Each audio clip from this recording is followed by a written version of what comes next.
यामुरी एक ऐसा अकेला लड़का था जो सुंदर से सुंदरी कुड़ियों को भी रिजेक्ट कर देता था, क्योंकि भाई को प्यार का पी भी समझ नहीं आता था। उसे लगता उसकी जिंदगी बस ऐसे ही सन्नाटे में निकल जाएगी। पर सब कुछ बदल गया जब एक सुंदर सी वैम्पायर लड़की ने उसे काट लिया।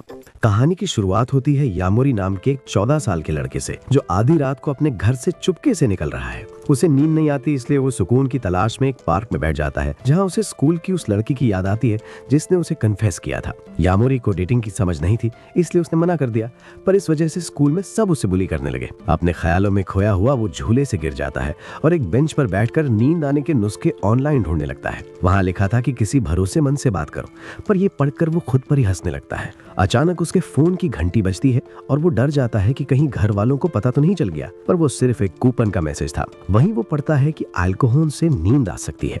चलते चलते उसकी नजर एक चमकती हुई वेंडिंग मशीन पर पड़ती है, जहां बियर मिल रही थी। वो उसे लेने की कोशिश करता है, तभी उसके बगल में एक अनजान लड़की आ खड़ी होती है। मुझे नहीं लगता तुम्हारी अभी बियर पीने की उम्र हुई है। यामुरी घबरा कर भागने लगता है, पर वो लड़की उसे पकड़ लेती है और उसका दर्द समझ जाती है। वो उसे बताती है कि लोग रात को तभी जागते हैं जब वो अपने दिन से संतुष्ट नहीं होते। वो रास्ते में पड़े 3 शराबी लोगों की तरफ इशारा करती है और उन्हें हाई फाइव देती है। यामुरी हैरान था कि कोई अजनबी से इतने कॉन्फिडेंस से कैसे बात कर सकता है। रात का वक्त आजादी का होता है, अगर तुम खुद को खुला नहीं छोड़ोगे तो कभी सुकून नहीं मिलेगा। यामुरी उन शराबियों को हाई फाइव देने भागता है, पर बदले में एक आदमी उस पर उल्टी कर देता है। वो लड़की हंसने लगती है और खुद उसे एक हाई फाइव देती है ताकि वो हल्का महसूस करे। इसके बाद वो उसे अपने अपार्टमेंट पे आने की ऑफर करती है। ये सुनकर हमारा वर्जन लौंडा बिना कुछ बोले उसके साथ चला जाता है। यामुरी अंदर जाकर देखता है कि वहाँ सिर्फ एक बेड है। वो थोड़ा नर्वस हो जाता है जब वो लड़की अपनी जैकेट उतारती है। रुको, तुम मेरे साथ कुछ छिछोरी हरकत करने वाली हो ना? शांत हो जाओ, सुबह उठोगे तो बिल्कुल फ्रेश महसूस करोगे। यामुरी मान जाता है और दोनों ले जाते हैं। जब लड़की को लगता है कि वो सो गया है, वो अचानक उसकी गर्दन पर काट लेती है। यामुरी तुरंत उठ जाता है और देखता है कि उसकी गर्दन से खून निकल रहा है। वो लड़की बहाना बनाती है कि वो एक बड़े मच्छर को मार रही थी, पर उसके चेहरे पर खून लगा था। क्या तुम एक वैम्पायर हो? हाँ, हूँ मैं वैम्पायर। यामुरी डर जाता है कि अब वो भी वैम्पायर बन जाएगा, पर वो लड़की समझाती है कि ये सिर्फ एक मिथ है। वो बताती है कि वैम्पायर बनने के लिए एक शर्त होती है। इंसान सिर्फ तब वैम्पायर बनता है जब उसे उस वैम्पायर से प्यार हो जाए जिसने उसे काटा है। दोनों बाहर घूमने निकलते हैं। यामुरी बताता है कि उसे प्यार की समझ नहीं है और उसका लड़कियों के साथ अनुभव अच्छा नहीं रहा। लड़की को एहसास होता है कि यामुरी की जिंदगी काफी मुश्किल रही है। यामुरी को एहसास होता है कि वो अपनी बोरिंग लाइफ से थक चुका है। मुझे वैम्पायर बना दो, मुझे ये रात का एहसास खोना नहीं है। पागल हो, इसके लिए तुम्हें मुझसे प्यार करना होगा। यामुरी जिद करने लगता है कि वो उसके प्यार में गिरने की कोशिश करेगा। वो लड़की मान जाती है और अपना नाम नजुना बताती है। वो उसे एक छत पर ले जाती है और कहती है कि नींद से पहले खून का स्वाद सबसे अच्छा होता है।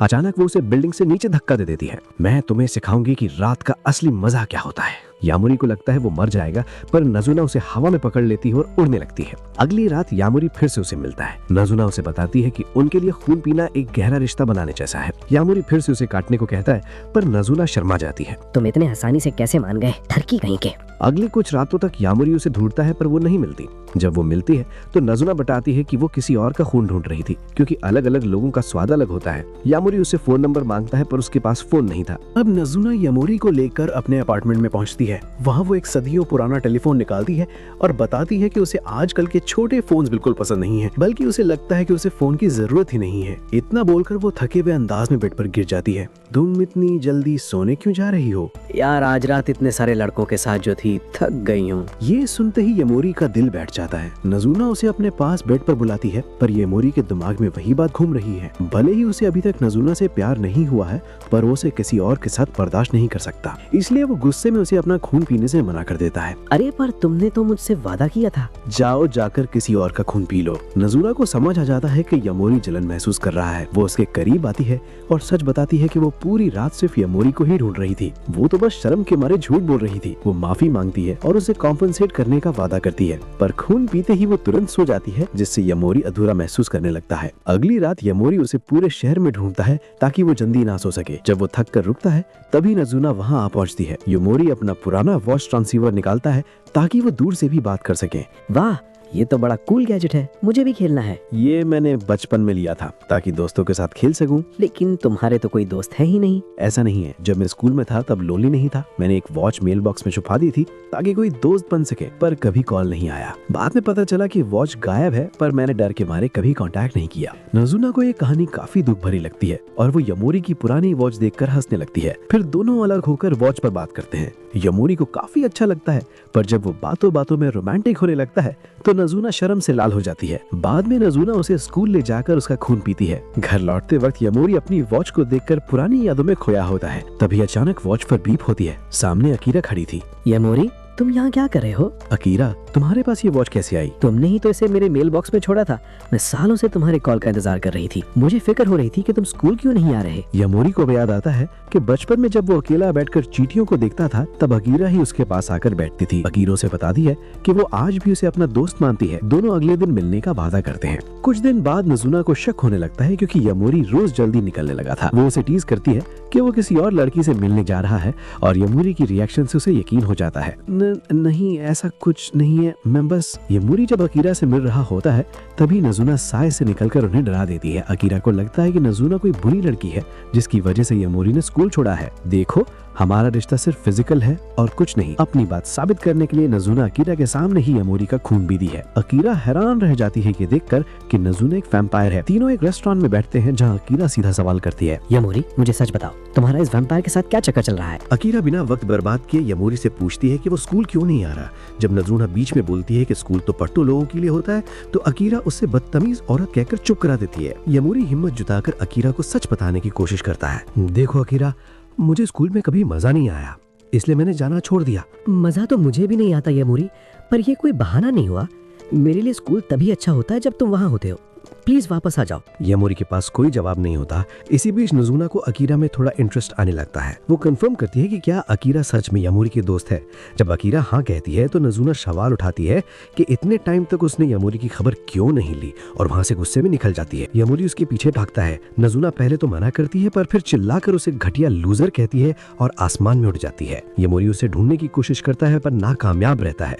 वो थक कर गिर जाता है और अपनी वॉच के जरिए माफी मांगता है। मुझे माफ कर दो, शायद तुम इसलिए गुस्सा हो क्योंकि मैं अकीरा से चुपके मिल रहा था। नहीं बुद्धू, मैं इसलिए गुस्सा थी क्योंकि जब अकीरा ने तुम्हें स्कूल बुलाया तो तुमने कुछ कहा ही नहीं। मैं स्कूल नहीं जाऊंगा नजुना, मैं बस डर रहा था कि अकीरा को ये कैसे बताऊं कि मैं एक वैम्पायर बनना चाहता हूँ। नजुना ये सुनकर सुकून महसूस करती है। वो यमोरी के लिप्स पर लाल जूस देखकर उसे किस करती है और मुस्कुराते हुए कह देती है कि दोस्त तो ऐसे ही करते हैं। अगले दिन अकीरा स्कूल में बुरी झीलती है और थक कर सो जाती है, जबकि यमोरी की रात अब शुरू हुई है। नजुना, वो कल वाली किस, क्या हम सच में प्यार में हैं? यमोरी को लगता है कि अगर वो प्यार में है तो अगला बाइट उसे वैम्पायर बना देगा।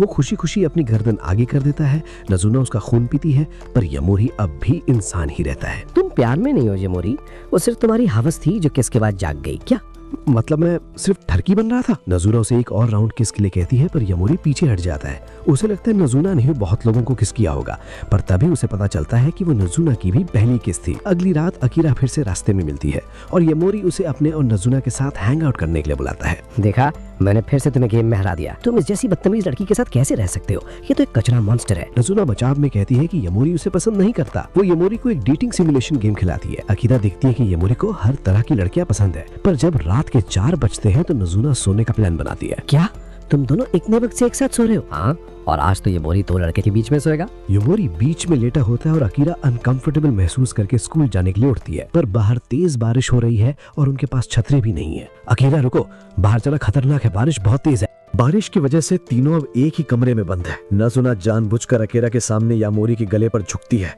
और उसका खून पीने लगती है, जिससे अकीरा का गुस्सा और बढ़ जाता है। तुम बार बार इसका खून क्यों पीती रहती हो? आखिर चल क्या रहा है? क्योंकि यमोरी बहुत टेस्टी है और ये खुद चाहता है कि मैं ऐसे फीड करूं। अकीरा को ये बात हजम नहीं होती तो यामोरी हिम्मत करके उसे अपना असली मकसद बताता है कि वो एक वैम्पायर बनना चाहता है। अकीरा हैरान रह जाती है क्योंकि उसे लगता था कि इतनी बार खून पीने के बाद तो उसे वैम्पायर बन जाना चाहिए था। तब यामोरी समझाता है कि वैम्पायर बनने के लिए उसे नजुना से प्यार करना होगा। चलो अब बहुत बातें हो गई, अब सब सो जाओ। बेड पर लेटे हुए यामोरी अकीरा से माफी मांगता है कि उसने उसे इस सब में घसीटा। अकीरा उसे तसल्ली देती है और कहती है कि वो तब भी उसकी दोस्त रहेगी जब वो वैम्पायर बन जाएगा, पर वो उसे स्कूल लेकर जरूर जाएगी क्योंकि एजुकेशन सबके लिए जरूरी है। अगले दिन अकीरा की आंख देर से खुलती है और नजुना उसे छेड़ती है कि इतनी सुकून की नींद आई कि स्कूल के लिए लेट हो गई। रात होने का इंतजार करते हुए नजुना बोर हो रही होती है। वो कन्वीनियंस स्टोर जाती है। रास्ते में एक बिल्ली से खेलती है पर उसकी बदबू की वजह से उसे पब्लिक बाथ जाना पड़ता है।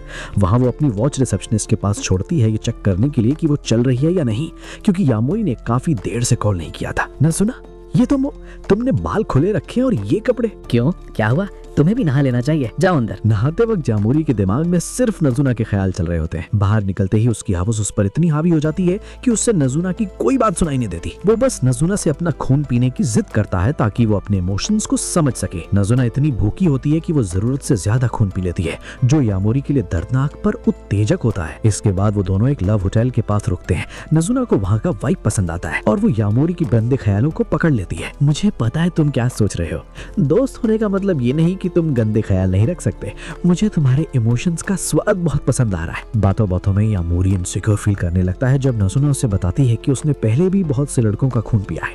वो बताती है कि पहले वो प्रोफेशनल कडलर का काम करती थी और लोग उसके पास मसाज और सुकून के लिए आते थे, तभी वो उनका खून पीती थी। ठीक है, तो क्या तुम मुझे भी मसाज दोगी? नजुना मसाज देना शुरू करती है और माहौल काफी इंटीमेट होने लगता है। यामोरी अपने जज्बातों पर काबू पाने की कोशिश करता है, तभी डोरबेल मचती है। नजुना को एहसास होता है कि उसका एक पुराना कस्टमर कसूमी वहाँ आया है। यार मैं तो थक गई हूँ, यामोरी काम कर, अब तू ही कसूमी को हैंडल कर।